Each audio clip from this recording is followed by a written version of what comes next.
বিসমিল্লাহির রহমানির রহিম। মাদ্দে মুনফাসিলের বর্ণনা পরিচয়। মাদ্দে মুনফাসিলের পরিচয়। প্রশ্ন, মাদ্দে মুনফাসিল কাকে বলে?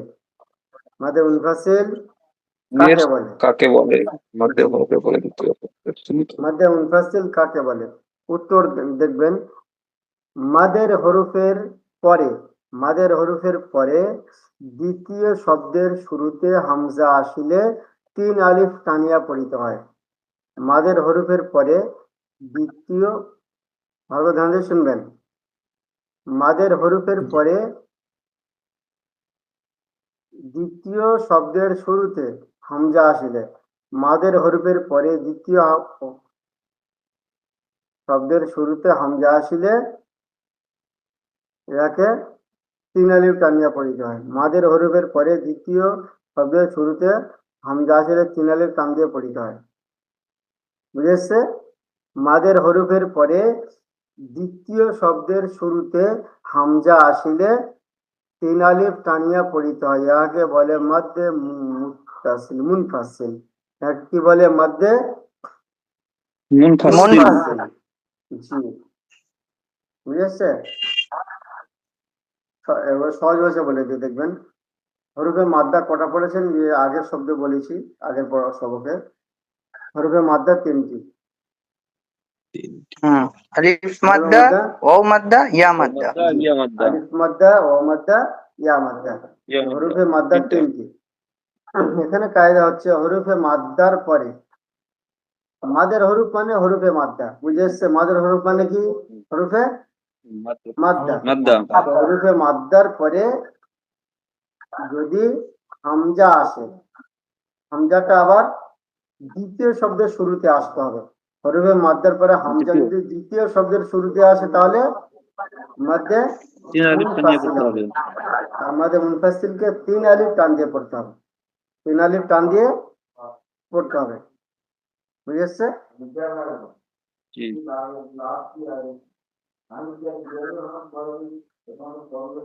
যেমন ইয়া উখতা, এটা দেখবেন, ইয়া উখতা পড়ুন। ইয়া উখতা, ইয়া উখতা, ইয়া উখতা, ইয়া উখতা। এখানে দেখবেন যে মাদের হরফ কি আছে? ইয়া খাড়া জবর। ইয়ার উপরে খাড়া জবর আছে। খাড়া জবর কি বলে? আলিফ মাদ্দা। খাড়া জবরকে আলিফ মাদ্দার মতো 1 আলিফ টান দিয়ে পড়তে হয়। ভালো করে ধ্যান দিয়ে শুনবেন, খাড়া জবরকে আলিফ মাদ্দার মতো 1 আলিফ টান দিয়ে পড়তে হয়। বুঝেছে? তাহলে খাড়া জবর মানে আলিফ মাদ্দা। খাড়া জবর মানে কি? আলিফ মাদ্দা। বোঝা গেল? তাহলে আলিফ মাদ্দার পরে কি এসছে? হামজা এসেছে। এই ইয়ার পরে যে আলিফ আছে, আলিফের উপর পেশ আছে, তো আলিফের উপর পেশ থাকলে কি হবে? হামজা হবে। তাহলে হামজা পেশ বুঝেছে? হরফে মাদ্দার পরে কি এসছে? তাহলে হামজা। আর হামজাটা দ্বিতীয় শব্দের শুরুতে আছে। এই ইয়া একটা আলাদা শব্দ, আর মুক্তা একটা আলাদা শব্দ, দুটো শব্দ। বুঝেছে? জি। আপনি বুঝবেন কিভাবে যে ইয়া আলাদা শব্দ আর মুক্তা আলাদা শব্দ? আপনার কাছে বোঝার কোনো উপায় আছে কি?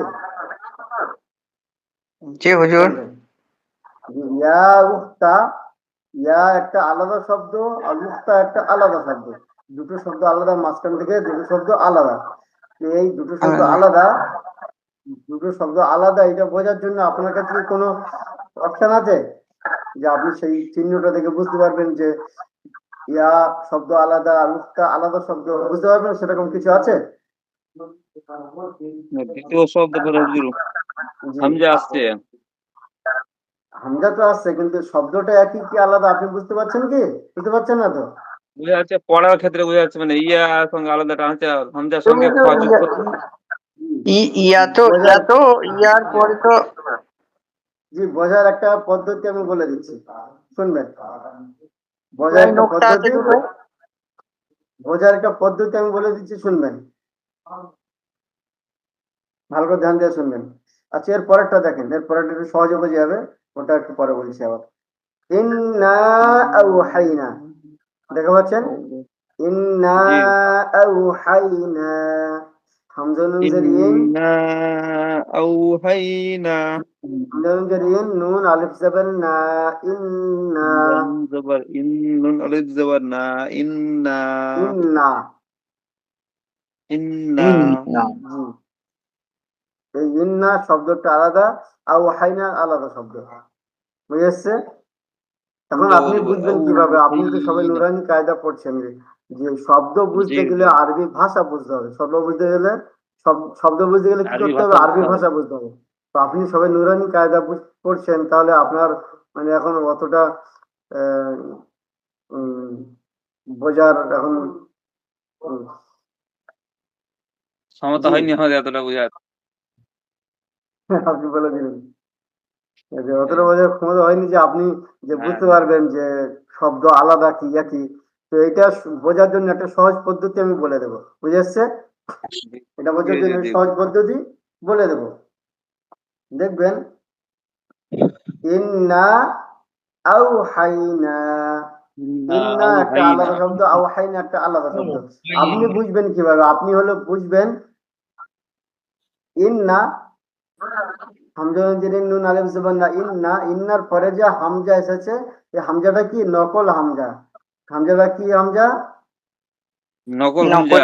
নকল। নকল হামজা। আসল হামজা জি কোনটা? জি আসল হামজা যে এইরকম একটা হামজা থাকে, এরকম হামজা হুম পড়েছেন জি হুম। তো? জি এটা হলো আসল জি জি। হামজা, হামজার হলো আসল গ্রুপ এইটা, বুঝে এসছে? আচ্ছা। জি এটা হলো হামজার আসল গ্রুপ। তো হরফে মাদ্দার পরে যখন আসল হামজা আসবে, তখন মধ্যে মুত্তাসিল হবে, সেটা এর পরে আসবে ওই কায়দাটা, বুঝে এসছে? এখন কায়দা হলো, হরফে মাদ্দার পরে যদি হামজা নকল রূপে আসে, নকল রূপে বলতে কি, আলিফকে আপনি আলিফ যখন মাদ্দার খালি থাকে মুকাবিল। তখন আলিফ পড়েন, আর আলিফের উপরে যখন জাবার জের বা পেশ এরকম কিছু আসে, তখন আলিফকে আপনি কি পড়েন? হামজা পড়েন, হামজা তাই হামজা। তো? পড়ে। জি জি তাহলে জি আলিফকে যখন আপনি হামজা পড়ছেন, তাহলে আলিফ, তো এটা আসল হামজা নয়, সুতরাং এটা নকল হামজা, বুঝে আসছে? এটা তো আসলে আলিফ ছিল, জি জি। আলিফের উপরে জাবার জের পড়ার কারণে আলিফকে হামজা পড়ছেন আপনি, নকল হামজা তাহলে হয়েছে। এটা নকল হুম হামজা। হুম। এটা কি নকল হামজা, নকল বুঝে হামজা। আসছে? এখন কায়দা জি হলো, জি হরফে মাদ্দার পরে যদি হামজা নকল রূপে আসে, তাহলে মধ্যে মুনফাসিল হবে, বুঝে আসছে কায়দা? হুম। হরফে মাদ্দার পরে যদি হামজা নকল রূপে আসে, তাহলে মধ্যে মুনফাসিল হবে, মুনফাসিল। জি। আর মধ্যে মুনফাসিলকে তিন আলিফ টান দিয়ে পড়তে হবে, ক আলিফ টান দিয়ে পড়তে হবে? তিন তিন আলিফ টান আলিফ। দিয়ে পড়তে হবে। তিন আলিফ টান দিয়ে পড়তে হবে, বুঝা গেল? জি জি আরেকটা আরেকটা সিস্টেম বলে দিচ্ছে, দেখবেন। মধ্যে মুনফাসিলের এই যে চিহ্নটা আছে, এই যে চিহ্নটা বাঁকা এরকম একটা চিহ্ন, এটা হলো মধ্যে হুম মুনফাসিলের চিহ্ন, এই চিহ্নটা সরু। আর এর পরে যে মধ্যে মুনফাসিল আসবে, মধ্যে মুত্তাসিল আসবে, সেই চিহ্নটা একটু মোটা হবে, সেটা এর পরের পৃষ্ঠা আপনি দেখতে পাবেন, এই পরের পৃষ্ঠায়, জি। এই একটা মাদ আছে, দেখতে পাচ্ছেন? জি এটা, জি। এটা একটু মোটা। হুম। মোটা আছে। আর এখন যেটা তারপরে পড়া এটা হচ্ছে, এটা একটু মুনফাসিল। সরু আছে। সরু চিহ্ন, ঠিক আছে? সরু এটাকে চিহ্ন। মধ্যে জি জি। মুনফাসিল বলা হয়, মধ্যে এটা হলো মুনফাসিল। মাদের জি চিহ্ন। দ্বিতীয় যেটা বললাম, হরফে মাদ্দার পরে যদি হামদা নকল রূপে আসে, তাহলে হবে মধ্যে মুনফাসিল, তিন আলিফ টান মুনফাসিল। দিয়ে পড়তে হবে, বুঝা গেল? জি জি জি। তাহলে আপনার শব্দ খোঁজার দরকার নেই, শব্দ একই কি আলাদা অত মানে আপনার বোঝার দরকার নেই। জি। আপনি কি চিনবেন? হরফে মাদ্দার পরে যদি হামজা আসল নকল রূপে আসে, হামজা। তাহলে হবে মধ্যে মুনফাসিল, জি বোঝা গেল? জি হুজুর। জি। এবার পড়বেন ইয়া উখতা, ইয়া উখতা, ইয়া। ইয়া হলো, ইয়ার উপরে খাড়া ইয়া জবর আছে, খাড়া জবরকে আলিফ মাদ্দার মতো টান দিয়ে পড়তে হবে, সুতরাং খাড়া জবর মানে ইয়ে হলো আলিফ মাদ্দা, খাড়া জবর মানে হলো এই এক ধরনের আলিফ মাদ্দা। তো আলিফ মাদ্দার পরে এসছে উখতা, হামজার নকল রূপে এসেছে, বুঝে এসছে হামজা আমি তো নকল রূপে এসেছে, সুতরাং এখানে মধ্যে মুনফাসিল হবে, 3 আলিফ টান দিয়ে পড়তে হবে। করছে কেমন হবে? ইয়া উখতা, কোন ইয়া উখতা ইয়া উখতা ইয়া উখতা ইন্না আওহাইনা ইন্না সব কায়দা একই, একটা বুঝে গেলে তো সবগুলো বুঝে আসবে, তাই না ভাই? জি হুজুর। সব একই কায়দা, ওই জন্য একটা এতক্ষণ ধরে বোঝালাম যে একটা বুঝতে পারলে সবগুলো বুঝে আসবে। ইন্না আওহাইনা, হামজা অনুযায়ী ইন, নুন আলিফ জবর না, ইন্না, এটা হলো আলিফ মাদ্দা। এই যে নুনের পরে যে একটা দাঁড়িয়ে আছে এটা হলো আলিফ মাদ্দা, বুঝেছে? এই মাদ্দার পরে কি এসছে? এটা হামজার নকল রূপে এসছে। এটা কি এসছে? হামজা নকল হামজা আসছে। নকল হামজা এসছে, সুতরাং কি হবে? মধ্যে মধ্যে মুনফাসিল হবে, মুনফাসিল মুনফাসিল হবে। এই যে লেখা আছে উপরে মুনফাসিল, লাল কালি জি, মধ্যে মুনফাসিল হবে, ঠিক আছে? আর হরফে মাদ্দা পরে হামজা নকল রূপে এসছে, তাহলে কি হবে? মধ্যে মুনফাসিল। ইন্না আওহাইনা, পড়ুন। ইন্না আওহাইনা জি, তারপরে দেখবেন কামা আমানা, কামা আপনি টান দেবেন কোনটা? যে হরফের উপরে মাদের চিহ্নটা দেওয়া থাকবে ওইটা টান দেবেন। আছে, নকল হামজা আছে। জি, এই যে কামা, মিম আলিফ জবর মা, এটা হলো আলিফ মাদ্দা। এটা কি? মিম আলিফ জবর মা, এটা হলো আলিফ মাদ্দা। এই মাদ্দার পরে কি এসছে? এই নকল হামজা এসছে।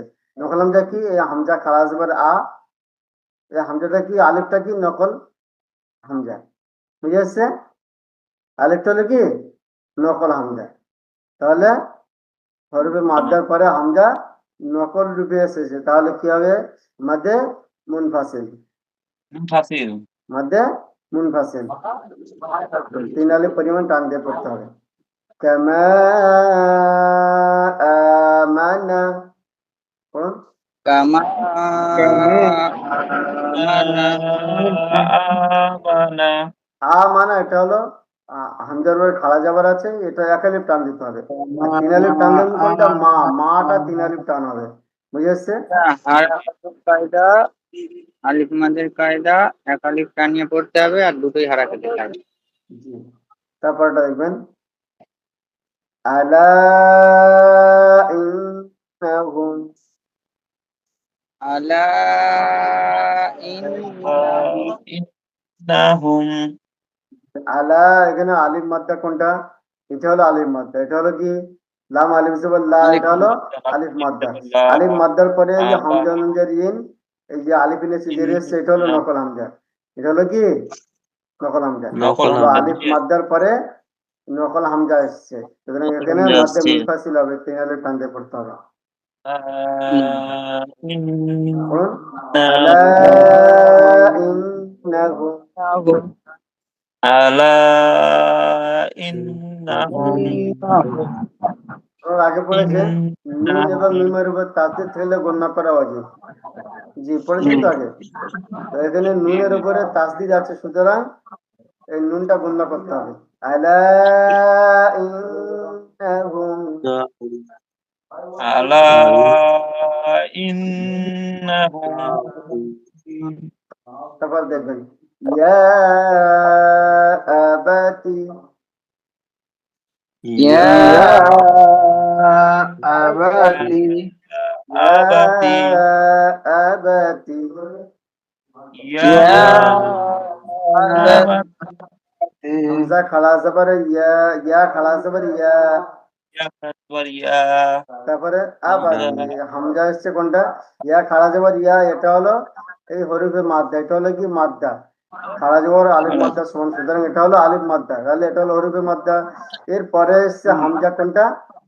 এই ইয়া আলিফ জবর ইয়া, ইয়া হামজা জবর আ, এই যে আলিফ, ইয়ার সঙ্গে আলিফ যে যুক্ত আছে, এই আলিফের উপরে যাবার আছে, এটা হলো নকল হামজা। এটা কি? নকল হামজা। নকল হামজা। বোঝা গেল তাহলে? তাহলে হরিফে মাদ্দার পরে কি এসছে? নকল হামজা এসছে। হ্যাঁ কি হবে? মধ্যে মুনফাসিল হবে, 3 আলিফ টান দিতে মুনফাসিল। হবে। কয় আলিফ টান দিতে হবে? 3 আলিফ টান দিতে হবে। 3 আলিফ টান দিয়ে পড়তে হবে। তাহলে ইয়া আবাতি, ইয়া ইয়া আবাতি ইয়া মা আগনা। মা এখানে কায়দা কি? মিম আলিফ জবর মা, এটা হলো হরফে মাদ্দা। মিম আলিফ জবর মা, এটা হলো কি? হরফে আলিফ মাদ মাদ্দা, আলিফ মাদ্দা। মাদ্দা। আলিফ মাদ্দার পরে কি এসছে? এই হামজার উপরে জাবার এসছে, হামজার উপরে আলিফের উপরে জাবার এসছে, এটা হলো নকল হামজা। আলিফ মাদ্দার পরে কি এসছে? নকল হামজা। কি এসছে? তাহলে কি হবে? মধ্যে মুনফাসিল হবে। মুনফাসিল। আলিফ মাদ্দার পরে নকল হামজা হলে কি হয়? মাদ্দে মুনফাসিল। মধ্যে মুনফাসিল হয়। তাহলে মধ্যে মুনফাসিল কো কয় আলিফ টান দিতে হবে? 3 আলিফ টান দিয়ে পড়তে হবে। 3 আলিফ টান দিতে হবে। বুঝে এসছে? তাহলে মা আগনা, মা এই নুনের উপরে খাড়া জবর আছে, এটা 1 আলিফ টান দিতে হবে। 1 আলিফ টান দিতে হবে মধ্যে আর কি। মা আগনা, মা আগনা। মাটা 3 আলিফ টান দিতে হবে। যেহেতু এখানে মা নুনের উপর মাদ আছে, আর এটা আগনা। শেষে নুনটা 1 আলিফ টান দিতে হবে, কারণ এখানে খাড়া জবর আছে, 1 আলিফ টান দিতে হবে, খাড়া জবর। বুঝে এসছে? তো আলিফ মাদ্দার মতো টান দিয়ে পড়তে হবে ওটা। জি, আলিফ মাদ্দার মধ্যে 1 আলিফ টান দিতে হবে। মা আগনা, মা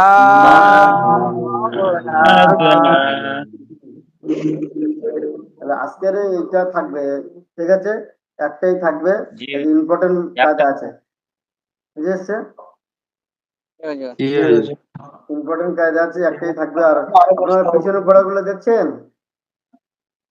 জি হুজুর।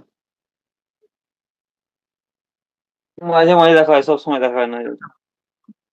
আচ্ছা, পিছনে পড়া শোনা হবে, রবিবার থেকে পিছনে পড়া শোনা হবে। বুঝতে পেরেছেন? রবিবার থেকে পিছনে পড়া ইনশাল্লাহ শোনা হবে। অল্প অল্প করে প্রতিদিন 5 পৃষ্ঠা করে দেখবেন, প্রতিদিন 5 পৃষ্ঠা করে দেখবেন, ইনশাল্লাহ রিপিট হয়ে যাবে। ঠিক আছে? জি